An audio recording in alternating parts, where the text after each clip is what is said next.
Hi friends, welcome to TNPSC study point. இப்போ நம்ம பார்க்க போகிறது என்ன அப்படின்னா, இந்திய பெருங்கடலில் 26 டிசம்பர் 2004 ஏற்பட்ட சுனாமி இந்தோனேஷியா, இலங்கை, இந்தியா, தாய்லாந்துன்ற நாடுகளில் கடலோர பகுதிகளில் பெரும் பொருள் மற்றும் உயிர் சேதத்தை தோற்றுவித்தது. எப்போ, எங்கே, என்ன வந்துச்சு அதுதான் பார்க்கணும்.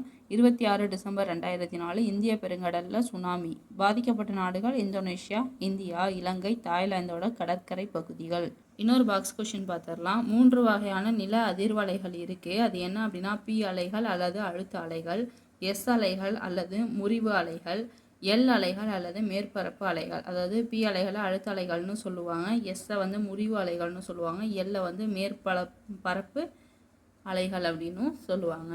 இன்னொரு விஷயம் நோட் பண்ணிக்கங்க. புவி அதிர்வுகளை அலைகளை பதிவு செய்யக்கூடிய கருவி நில அதிர்வுமானி. Okay, thank you.